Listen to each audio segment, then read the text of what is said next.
ആകാശവാണി. നമസ്കാരം. വാർത്തകൾ വായിക്കുന്നത് കരോൾ ത്രേസ്യാമ്മ അബ്രഹാം.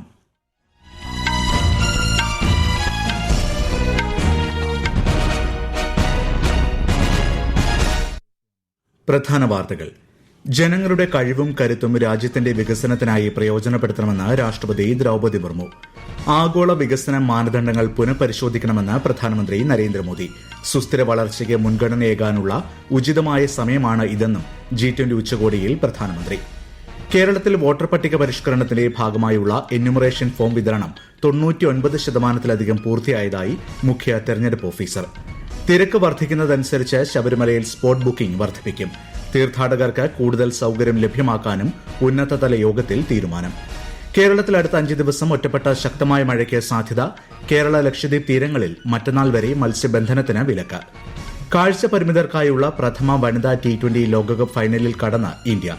ഇന്ത്യൻ പുരുഷ ടീമിനെതിരായ 2ാം ക്രിക്കറ്റ് ടെസ്റ്റിൽ ദക്ഷിണാഫ്രിക്കയ്ക്ക് ഭേദപ്പെട്ട തുടക്കം. വാർത്തകൾ വിശദമായി. രാജ്യത്തെ ജനങ്ങളുടെ ജീവിതം മെച്ചപ്പെടുത്തുന്നതിനായി സർക്കാർ നിരവധി നടപടികൾ സ്വീകരിക്കുന്നുണ്ടെന്ന് രാഷ്ട്രപതി ദ്രൌപദി മുർമു. ശ്രീ സത്യസായി ബാബയുടെ ശതാബ്ദി ആഘോഷത്തിന്റെ ഭാഗമായി പുട്ടപർത്തിയിലെ പ്രശാന്തി നിലയത്തിൽ നടന്ന പ്രത്യേക സമ്മേളനത്തെ അഭിസംബോധന ചെയ്യുകയായിരുന്നു രാഷ്ട്രപതി. ജനങ്ങളുടെ കഴിവും കരുത്തും രാജ്യത്തിന്റെ വികസനത്തിനായി പ്രയോജനപ്പെടുത്തണമെന്നും രാഷ്ട്രപതി പറഞ്ഞു. भारत सरकार ऐसे अनेक कदम उठा रही है जिससे देशवासियों का जीवन सुगम और सरल हो तथा वे अपनी प्रतिभा और क्षमता का उपयोग देश के विकास में कर सके. भारत सरकार के इन प्रयासों में सभी धर्मार्थ संस्थाओं, NGOs, प्राइवेट सेक्टर्स और नागरिकों को योगदान देना चाहिए. സമഗ്രവും സുസ്ഥിരവുമായ വളർച്ചയ്ക്ക് മുൻഗണന നൽകാൻ G20 രാജ്യങ്ങൾ ശ്രദ്ധ കേന്ദ്രീകരിക്കണമെന്ന് പ്രധാനമന്ത്രി നരേന്ദ്രമോദി. ദക്ഷിണാഫ്രിക്കയിലെ ജോനാസ്ബർഗിൽ G20 ഉച്ചകോടിയുടെ ആദ്യ സെഷനെ അഭിസംബോധന ചെയ്യുകയായിരുന്നു അദ്ദേഹം. ആഫ്രിക്ക ഇതാദ്യമായി G20 ഉച്ചകോടിക്ക് ആതിഥേയത്വം വഹിക്കുന്നതിനാൽ ആഗോള വികസന മാനദണ്ഡങ്ങൾ പുനഃപരിശോധിക്കാൻ ഉചിതമായ സമയമാണിതെന്നും പ്രധാനമന്ത്രി പറഞ്ഞു. ആരോഗ്യ അടിയന്തരാവസ്ഥകളിലും പ്രകൃതി ദുരന്തങ്ങളിലും ഒരുമിച്ച് പ്രവർത്തിക്കുമ്പോൾ ലോകം കൂടുതൽ ശക്തമാകും. ഇന്ത്യയുടെ മൂല്യങ്ങൾ ഇതിനോട് ചേർന്ന് നിൽക്കുന്നതായും പ്രധാനമന്ത്രി വ്യക്തമാക്കി. G20 ഉച്ചകോടിയുടെ പശ്ചാത്തലത്തിൽ പ്രധാനമന്ത്രി നരേന്ദ്രമോദി ഇന്ന് ബ്രിട്ടൻ പ്രധാനമന്ത്രി കെയർ സ്റ്റാമറുമായി കൂടിക്കാഴ്ച നടത്തി. ഇന്ത്യ ബ്രിട്ടൻ പങ്കാളിത്തം കൂടുതൽ മെച്ചപ്പെട്ടതായും നിരവധി മേഖലകളിൽ ഇരു രാജ്യങ്ങളും കൂടുതൽ സഹകരിച്ച് പ്രവർത്തിക്കുകയാണെന്നും പ്രധാനമന്ത്രി മോദി സമൂഹമാധ്യമത്തിൽ കുറിച്ചു. ഐക്യരാഷ്ട്രസഭാ സെക്രട്ടറി ജനറൽ അന്റോണിയോ ഗുട്ടറസുമായും പ്രധാനമന്ത്രി കൂടിക്കാഴ്ച നടത്തി. ആഗോള ദുരിതങ്ങൾ ലഘൂകരിക്കാൻ അധികാരം ഉപയോഗിക്കണമെന്ന് G20 രാജ്യങ്ങളോട് UN secretary general Antonio Guterres അഭ്യർത്ഥിച്ചു. ലോകത്തെ കൂടുതൽ സമാധാനപരമായ പാതയിലേക്ക് നയിക്കാൻ G20 രാജ്യങ്ങൾക്ക് കഴിയുമെന്നും അദ്ദേഹം പറഞ്ഞു. പാകിസ്ഥാൻ രഹസ്യാന്വേഷണ ഏജൻസിയായ ISIയുമായി ബന്ധമുള്ള അന്താരാഷ്ട്ര ആയുധ കടത്ത് സംഘത്തിൽപ്പെട്ട 4 പേരെ ഡൽഹി പോലീസ് അറസ്റ്റ് ചെയ്തു. ക്രൈംബ്രാഞ്ചും ഡൽഹി പോലീസും സംയുക്തമായി നടത്തിയ നീക്കത്തിൽ തുർക്കിയയിലും ചൈനയിലും നിർമ്മിച്ച പിസ്റ്റളുകൾ ഉൾപ്പെടെയുള്ളവ കണ്ടെടുത്തു. ആയുധ കടത്തിനായി പാകിസ്ഥാനിൽ നിന്നുള്ള ഡ്രോണുകൾ ഉപയോഗിച്ചിരുന്നതായും പോലീസ് വ്യക്തമാക്കി. സൈബർ കുറ്റകൃത്യങ്ങൾക്കെതിരെ പ്രത്യേക ഡ്രൈവിന്റെ ഭാഗമായി ഡൽഹിയിൽ 42 പേരെ പോലീസ് അറസ്റ്റ് ചെയ്തു. പിടിയിലായവർ വിവിധ സംസ്ഥാനങ്ങളിൽ നിന്നായി 254 കോടിയിലധികം രൂപയുടെ തട്ടിപ്പ് നടത്തിയിരുന്നുവെന്ന് ഡൽഹി പോലീസ് പറഞ്ഞു. പോലീസിന്റെ തെരച്ചിലിൽ ലാപ്ടോപ്പുകൾ, മൊബൈൽ ഫോണുകൾ, ഡെബിറ്റ് കാർഡുകൾ, 1.5 ലക്ഷത്തിലധികം രൂപ എന്നിവ കണ്ടെടുത്തു. ഈ വർഷം ഇതുവരെ റെയിൽ മാർഗം വിവിധയിടങ്ങളിൽ എത്തിച്ചത് 1020 ദശലക്ഷം ടൺ ചരക്കുകൾ, 500 ദശലക്ഷം ടൺ കൽക്കരി, 115 ദശലക്ഷം ടൺ ഇരുമ്പയിര് എന്നിവ ഇതിൽ ഉൾപ്പെടുന്നതായി ഇന്ത്യൻ റെയിൽവേ അറിയിച്ചു. തെലങ്കാനയിൽ 37 മാവോയിസ്റ്റുകൾ കീഴടങ്ങി. മുതിർന്ന 3 സംസ്ഥാന കമ്മിറ്റി അംഗങ്ങൾ ഉൾപ്പെടെയാണ് തെലങ്കാന DGP B ശിവധർ റെഡ്ഡിയുടെ മുൻപിൽ കീഴടങ്ങിയത്. 25 സ്ത്രീകളും ഇതിൽ ഉൾപ്പെടുന്നു. സർക്കാരിന്റെ നിരന്തരമായ പ്രവർത്തനങ്ങളുടെ ഭാഗമായാണ് കൂടുതൽ മാവോയിസ്റ്റുകൾ കീഴടങ്ങുന്നതെന്ന് പോലീസ് വ്യക്തമാക്കി. കീഴടങ്ങിയവർക്ക് ധനസഹായവും സർക്കാർ നൽകുന്നുണ്ട്. ദുബായ് വ്യോമ പ്രദർശനത്തിൽ ഇന്ത്യയുടെ യുദ്ധവിമാനമായ തേജസ് അപകടത്തിൽപ്പെട്ടതുമായി ബന്ധപ്പെട്ട് ലഫ്റ്റനന്റ് ജനറൽ KJS ധില്ലന്റേതെന്ന രീതിയിൽ സമൂഹമാധ്യമങ്ങളിൽ പ്രചരിക്കുന്ന വീഡിയോ വ്യാജമെന്ന് PIB വസ്തുതാ പരിശോധനാ വിഭാഗം. അപകടത്തിൽ ലഫ്റ്റനന്റ് ജനറൽ VK സിംഗ് പ്രധാനമന്ത്രിയെ വിമർശിച്ചതായി ലഫ്റ്റനന്റ് ജനറൽ ധില്ലൻ അവകാശപ്പെടുന്നതായിരുന്നു വീഡിയോ. ഇത് നിർമ്മിത ബുദ്ധിയാൽ സൃഷ്ടിച്ച വീഡിയോയാണെന്നും പ്രചരിപ്പിക്കരുതെന്നും കേന്ദ്ര സർക്കാർ അറിയിച്ചു. ഈ വാർത്തകൾ ആകാശവാണിയിൽ നിന്ന്. ആകാശവാണി വാർത്തകളും വാർത്താ അധിഷ്ഠിത പരിപാടികളും all India radio news Thiruvananthapuram YouTube ചാനലിലും at all India radio news Thiruvananthapuram Facebook പേജിലും AIR ന്യൂസ് _ ഇൻസ്റ്റഗ്രാം അക്കൌണ്ടിലും at AIR news _TVM X ഹാൻഡിലും ലഭ്യമാണ്.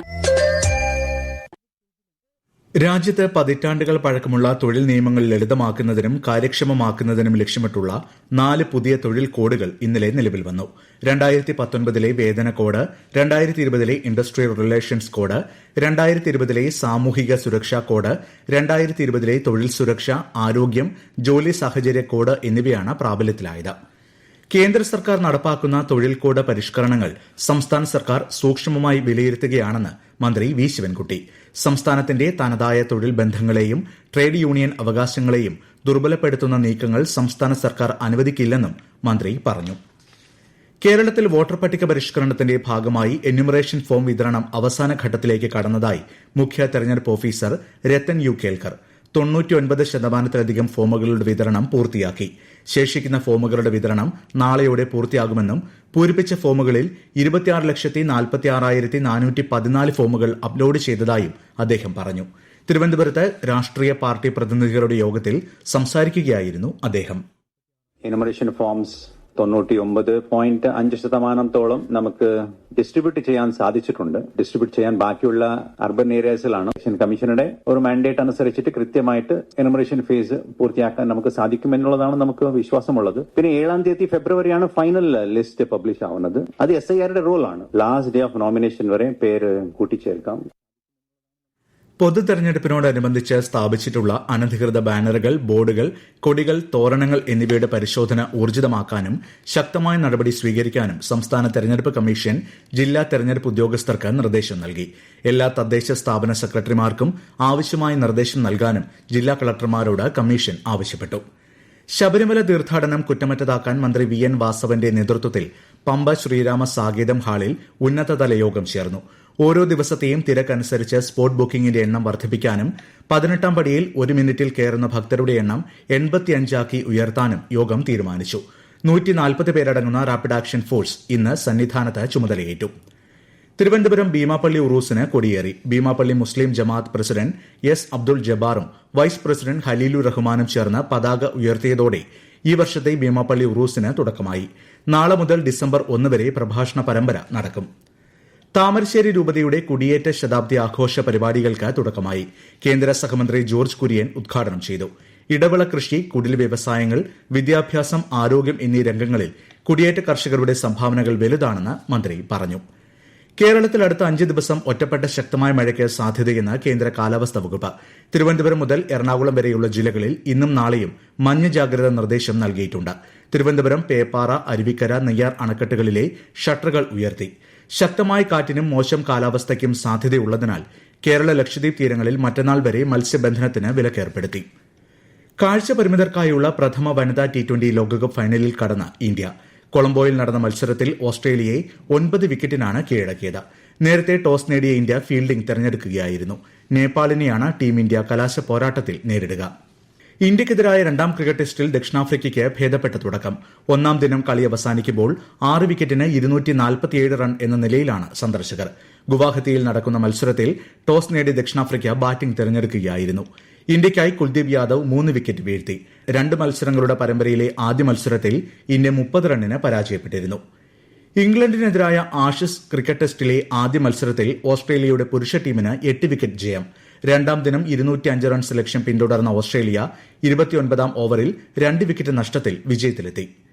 രാജ്യത്തുടനീളമുള്ള 16 സംസ്ഥാനങ്ങളിൽ നിന്നുള്ള നാടോടി കലാരൂപങ്ങളുടെ പ്രദർശനമൊരുക്കി 56ാമത് ഇന്ത്യ അന്താരാഷ്ട്ര ചലച്ചിത്രമേള. സെൻട്രൽ ബ്യൂറോ ഓഫ് കമ്മ്യൂണിക്കേഷൻസ് ആണ് വിവിധ സംസ്ഥാനങ്ങളിലെ നാടൻ കലാരൂപങ്ങളെ IFFI വേദിയിൽ എത്തിച്ചത്. പ്രധാന വാർത്തകൾ വീണ്ടും. ജനങ്ങളുടെ കഴിവും കരുത്തും രാജ്യത്തിന്റെ വികസനത്തിനായി പ്രയോജനപ്പെടുത്തണമെന്ന് രാഷ്ട്രപതി ദ്രൌപദി മുർമു. ആഗോള വികസന മാനദണ്ഡങ്ങൾ പുനഃപരിശോധിക്കണമെന്ന് പ്രധാനമന്ത്രി നരേന്ദ്രമോദി. സുസ്ഥിര വളർച്ചയ്ക്ക് മുൻഗണനയേകാനുള്ള ഉചിതമായ സമയമാണ് ഇതെന്നും G20 ഉച്ചകോടിയിൽ പ്രധാനമന്ത്രി. കേരളത്തിൽ വോട്ടർ പട്ടിക പരിഷ്കരണത്തിന്റെ ഭാഗമായുള്ള എന്യൂമറേഷൻ ഫോം വിതരണം 99% പൂർത്തിയായതായി മുഖ്യ തെരഞ്ഞെടുപ്പ് ഓഫീസർ. തിരക്ക് വർദ്ധിക്കുന്നതനുസരിച്ച് ശബരിമലയിൽ സ്പോട്ട് ബുക്കിംഗ് വർദ്ധിപ്പിക്കും. തീർത്ഥാടകർക്ക് കൂടുതൽ സൌകര്യം ലഭ്യമാക്കാനും ഉന്നതതല യോഗത്തിൽ തീരുമാനം. കേരളത്തിൽ അടുത്ത 5 ദിവസം ഒറ്റപ്പെട്ട ശക്തമായ മഴയ്ക്ക് സാധ്യത. കേരള ലക്ഷദ്വീപ് തീരങ്ങളിൽ മറ്റന്നാൾ വരെ മത്സ്യബന്ധനത്തിന് വിലക്ക്. കാഴ്ച പരിമിതർക്കായുള്ള പ്രഥമ വനിതാ T20 ലോകകപ്പ് ഫൈനലിൽ കടന്ന ഇന്ത്യ. ഇന്ത്യൻ പുരുഷ ടീമിനെതിരായ 2ാം ക്രിക്കറ്റ് ടെസ്റ്റിൽ ദക്ഷിണാഫ്രിക്കയ്ക്ക് ഭേദപ്പെട്ട തുടക്കം. വാർത്തകൾ കഴിഞ്ഞു. അടുത്ത വാർത്താ പ്രക്ഷേപണം രാത്രി 8:35.